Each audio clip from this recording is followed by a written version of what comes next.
So I'm going to talk about MR lymphangiography, essentially. I don't have any relevant disclosures.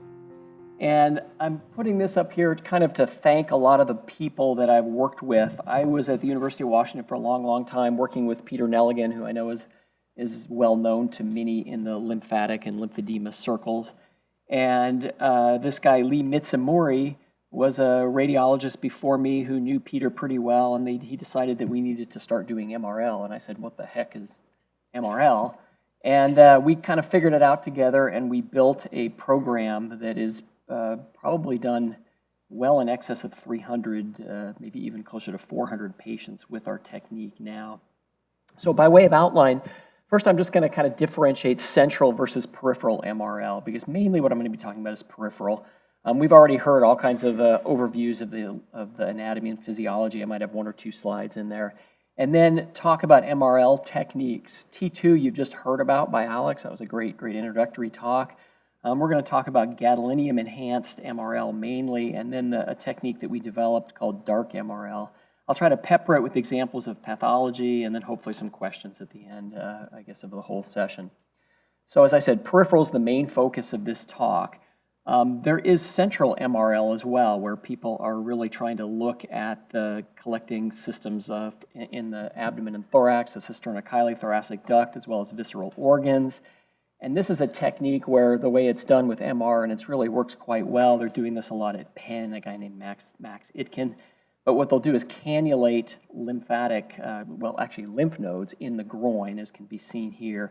And then you inject diluted gadolinium, and they will look at this under ultrasound, and you can kind of check with saline and make sure you're actually seeing, this is an ultrasound here, a little saline going up into the lymphatics. And then this is an example from the paper though, but this is a patient with chylolymphatic reflux. You can see the thoracic duct coming up, cisterna-chyli down here, dumping into the left subclavian, but then also this chylous pulmonary lymphangiectasia and chylous effusion. So that's not what I'm going to talk about. But I had to throw that in there, right? Okay, just because it's cool and you know, there's so much we can do with MR, it's really quite amazing. We're mainly looking for abnormalities of the legs and arms like we've been looking at. So there is kind of two flavors of MRL. One is T2 weighted and the other is gadolinium enhanced. And we're mainly going to be talking about gadolinium enhanced. And as has been talked about extensively, we're mainly looking at patients with secondary, meaning acquired types of lymphedema. And this is my little radiologist cartoon, which probably doesn't quite mesh up with what the surgeons see in reality. But you know, we're looking at these larger vessels, the deeper collecting channels, and there's some sort of an obstruction somewhere along the way, which has been created by radiation or surgery or trauma or something, and now these lymphatics are abnormal. And then I know one of the techniques that Peter is very fond of, at least, is the lymphatic-venular anastomosis. And what he likes to be able to do is to see a good roadmap of what the lymphatics look like. And this is kind of, this is what Peter does at the University of Washington. Gets a patient with peripheral lymphedema, and his big question is, do we see lymphatic channels or not? Because we kind of know in the more chronic phases of this disease, lymphatics really kind of scar down and we don't really see them. If the answer is yes, then we kind of move down the LVA pathway, whereas if the answer is more no, he tends to go down the vascularized lymph node transplant method.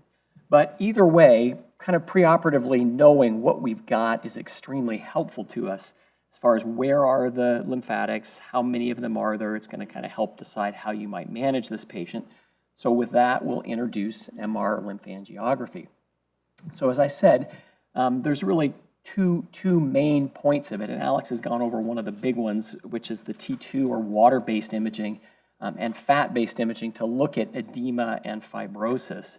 To actually see the abnormal lymphatics, we typically use gadolinium, although sometimes just water bright T2-weighted sequences will work. So I'm kind of interspersing here with little pictures. I was in Spain recently, and this was at a little seaside market, and those guys look mighty delicious. This is the kind of T2 weighting that we do, and we do this mainly to get an idea of the extent and location of and severity of the edema. And we do it probably very similar to what Alex does, a couple sagittal views through the arm here. You get a very nice idea of what's edema. It's pretty much all the bright stuff. And then we can also, because this is high resolution 3D weighted imaging, we can kind of slice and dice and measure and look at things in any plane we want to. And sometimes we get surprises. This was a patient that came in from Australia with severe lymphedema, and this is extensive lymphangiomatosis. And again, just doing the T2 weighted imaging really kind of shows you this quite nicely.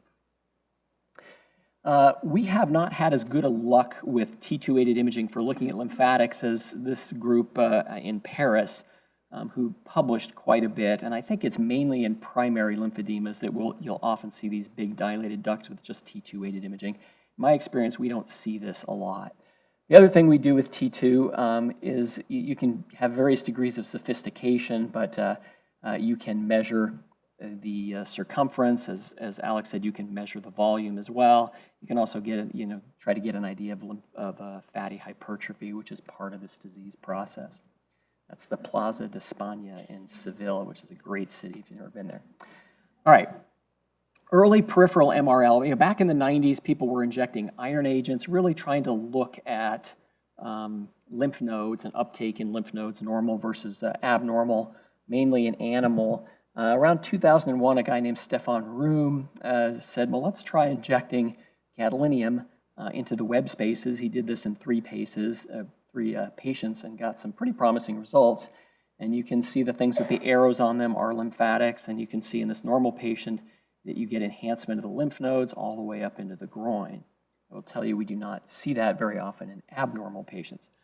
The basic way that this technique works is we take gadolinium contrast and we typically mix it about 50-50 with 1% lidocaine, take a 25 gauge needle, and we kind of inject it in between the web spaces of each web space and the hand or foot or feet that we're planning to look at. And then what we do is we do some sort of a gradient echo image, which is T1 weighted. It's designed to see the gadolinium. It's not as urgent as, say, MR angiography, where we're trying to catch the contrast as it passes through the heart or the lungs or the aorta or something. It's, we got a little bit more time because things tend to move a little bit more quickly. But we found that usually about 40 to 50 minutes is enough time to see pretty much everything you're going to see. So ideally, we do this technique and we get beautiful images like this, which show nice lymphatics, areas of dermal backflow quite nicely. You can see some contrast retained in the hand. Now, in reality, venous contamination is a really big problem with this because we're putting a lot of gadolinium into the soft tissues. So we get images like this typically, where you kind of got to look at this and say, well, what's an artery and what's a vein? What's a vein and what's a lymphatic? And in this case, it's relatively straightforward. You can notice there's morphologic differences in lymphatics, most of the course of them, how they look, but it can often get very confusing what's what. And I'm kind of somebody that likes to have a pure lymphatic map. You look at something like this and you're just not sure. I spent a lot of time post-processing these, trying to figure out, and put arrows for Peter, here's a lymphatic, this is the one, here's the big ones. These other things I think are all veins. And what's going on here, and we've kind of seen a picture similar to this early this morning talking about the physiology, but these initial lymphatics, the small capillary level lymphatics, have these little one-way valves on them, right? And things that move down pressure and concentration gradients. So we're putting lots and lots of gadolinium into the skin and in the subcutaneous tissues, and a lot of that gets picked up by the lymphatics, which is what we want.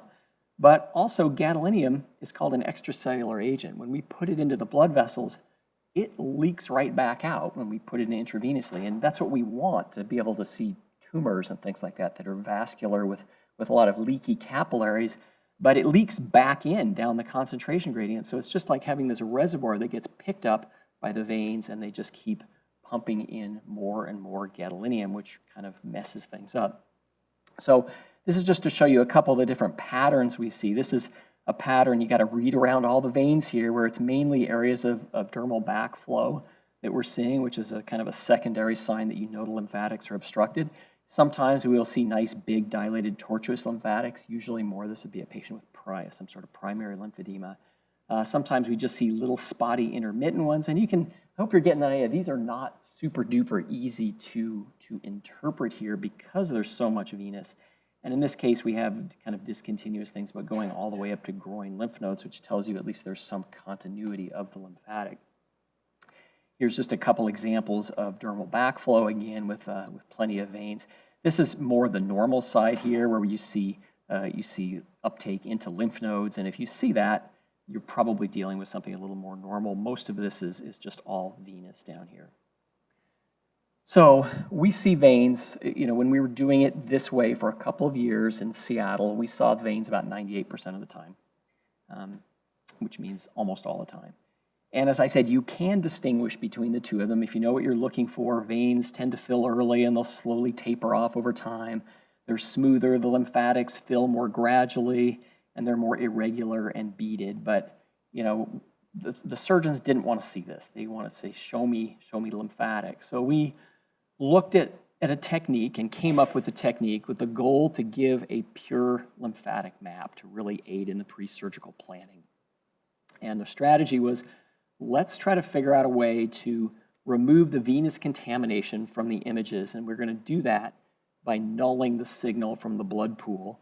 And we're going to do that with a technique we call, the thing about MR is you got to have a cool name for it. That's the most important thing. So we call it dark MRL, right? Because it's making things dark. So dual agent relaxation contrast. Somebody told me that once. If you're ever going to do research, come up with the name of the MR sequence first. That's the most important thing. And then figure out what that acronym means and then invent something to go with it. That's my secret to MR research. So here's ferriheme or ferrimoxetol, which it's not a gadolinium agent, it's an iron agent. It's actually FDA approved for iron supplementation in patients with renal failure. There is a black box warning on it. There have been some issues. We can talk about that in the question time if we want to, but it's never been a problem for imaging. It's a blood pool agent, unlike gadolinium, which means you put it in the blood, it stays there with a 14-hour half-life. And what it does is it shortens a lot of these technical MR parameters, but the most important one it shortens is what's called T2 star. And what T2 star is something that if that gets short, then we lose a lot of signal if our echo time is long at all. It ends up getting stored in the body just like iron pills you would take. It's very expensive. This is the kind of things a lot of people are doing with this agent right now. As I said, it's a blood pool agent. First pass, 2.5 minutes, 60 minutes, beautiful for doing a lot of vascular studies. You can look at any vascular pedicle you want. You can look at the heart. You can do all kinds of things for hours and hours and hours after you give this. So why are we giving it? Well, what I've got here, this is from the lab, but this is looking at ferrimoxetol at different concentrations in human blood. And as I said, what we're doing is we're making this basically it's a decay constant, T2 star, very short by putting in this agent. Iron is very effective at doing this. So what it does is it makes the T2 star very short. So if we increase just a little bit this parameter called the echo time, we can move from something, this would be about the concentration we get, something that's bright, so we can have the blood on, and we can just increase the echo time and turn the blood off. And it doesn't matter if some gadolinium gets in here into the blood along with the ferriheme or the iron agent. It doesn't matter. The nulling wins. It's going to always win. So we can kind of turn the blood on and off, if you will. So here's how this works. So this is a patient that we did a gadolinium injection into the web spaces, and you can see the arrows are outlining lymphatics, and there's a lot of veins there as well. And this is with a nice short echo time, which is what we normally do. We can go to a longer echo time, and we've kind of just suppressed the signal on everything a little bit, but we can still see things. There's still plenty of veins. We can give the ferrimoxetol. So now there's iron, blood pool agent in all the blood vessels, and now you see a lot more blood vessels, arteries, veins, all the veins. The veins have some gadolinium in them and a lot of iron agent in them as well. And now what we can do is move up to that longer echo time, and bingo, the veins all disappear. So we call this dark MRL. And we would call this phase here the MRL-MRV because we're seeing both lymphatics and veins at the same time. And depending on what this echo time is, we're kind of taking these veins and able to basically kind of turn them off. So we might pick this particular echo time, and it's just a small change in how your MR machine is done. These are a couple of different examples. This is what we see sometimes, and if you see this the first time, you think the technique's not working, but this is a case where the patient really has no lymphatics. And then you can see what we're seeing on these other ones is just pure lymphatics. The nice thing is this is a three-dimensional image. We can rotate it, we can slice and dice it, and oftentimes I find looking at the axials to be the most important, because that's where you can kind of see where the lymphatics are. They're almost always superficial. They're almost always within a centimeter of the skin surface, and from this you can figure out, perhaps how you want to manage this patient. We did look at this technique. We divided the extremities into proximal, mid, and distal venous contamination grades, from basically, none up to moderate where it's potentially a problem. And as I said, when we looked at our original technique without using the dual agent, without using the ferrimoxetol, in the distal station, we ended up with venous enhancement about 98% of the time, and that switched down to about 2% after this. So this technique really, really works well. Here's an example, 10 minutes out, 15, 40. We usually find after about 40, we don't end up seeing much more. But this really gives a nice roadmap for the surgeons. It's easy to interpret. It's 3D. You can interact with it. It's quite straightforward for the techs to run. We have a kind of a protocol that's pretty worked out right now, and there's a lot of wheel inventing that's gone on here. But Leo, if you want to learn how to do it, we can work it out. Okay.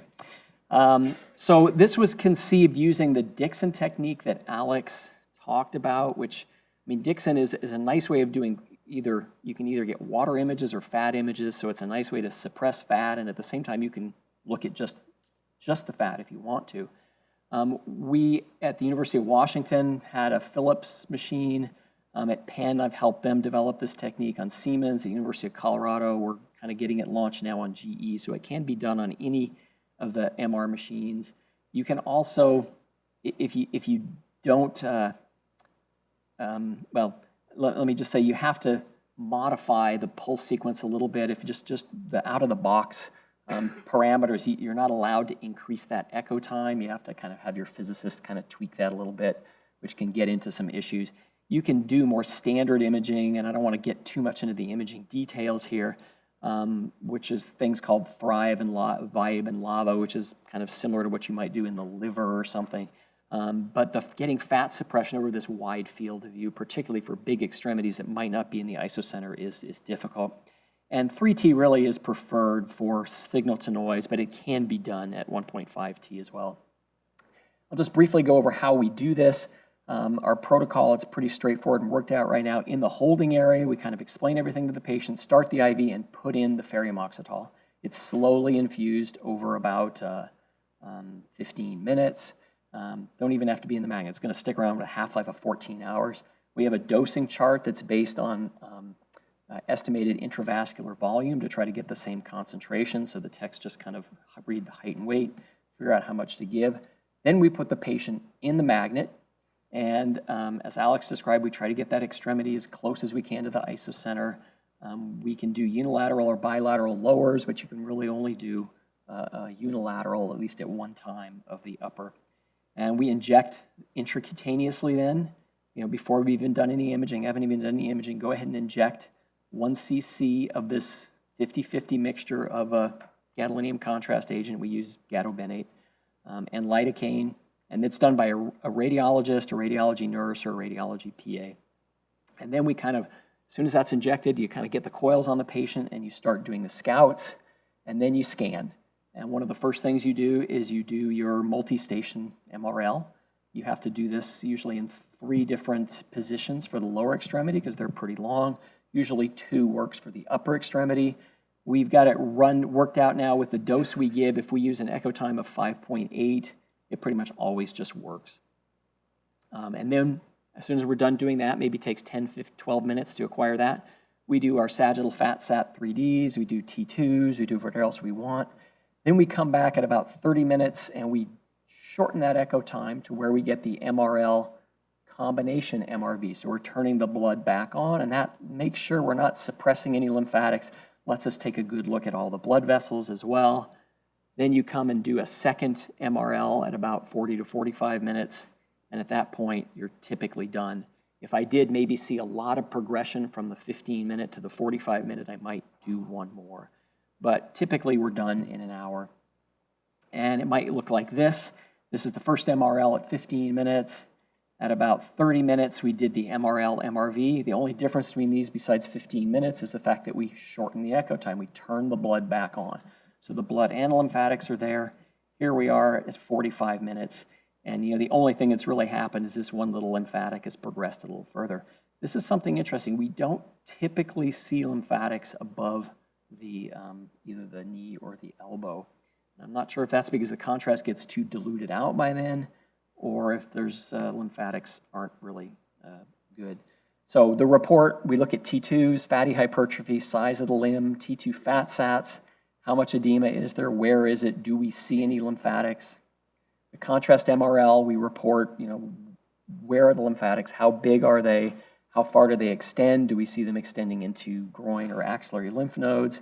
I like to use the clock face to describe where things are, where areas of dermal backflow are, where dominant lymphatics are. Characterize that backflow, as I said, lymph nodes if you've seen, and if there's a vein that looks, that I'm sure is a vein that a surgeon might think is lymphatic, I'll point that out and say that's a vein. But as I said, with this technique, doesn't happen very often. So in the future, I think the pulse sequence, the fact that we have to have a physicist tweak it a little bit, and it's just a little bit, but it is annoying. Hopefully that can become MR product as the vendors understand this is something we want to do. I think it's a great opportunity to kind of explain to people what we're capable of doing right now. So as we all are more aware of this, and and the team approach, and is this something that's helpful? And as it becomes more desirable, it can be done in more and more institutions. One of my things is can we enhance that proximal limb? Maybe I can talk to some people. I want to try injecting second injections a little bit higher, like around the elbow or the knee, and see if we can opacify things further proximally. I think it's also important that we start correlating MRL phenotypes like we see here with what the surgical outcomes are. This might be a good predictor of what's going to happen, and then maybe Manus might tell us something about lymphatic flow dynamics, which I think might be useful as well. So to just wrap up, these two surgical techniques, LVA and lymph node transplants, are increasingly available across the country. I think MRL is a nice way to help triage patients and give you an idea of how you might want to manage them, in addition, of course, to making sure they even have lymphedema. I will tell you at our institution, I think I've gotten one or two that don't have lymphedema, and Peter was pretty good at, he thought they had lymphedema, they did. Most MRL, conventional MRL, uses just intracutaneous gadolinium, but venous uptake can be a real problem and make things really tough to read. If you do the dark MRL technique by giving the ferrium oxetol, shortening the T2 star, it works very effectively. And as I said, the technique is not trivial and the interpretation is not trivial, but once you get a little bit of experience with it and get your protocols in place, we're routinely doing it in an hour with a tremendous amount of data that comes out of it. So that's all I got. Thank you.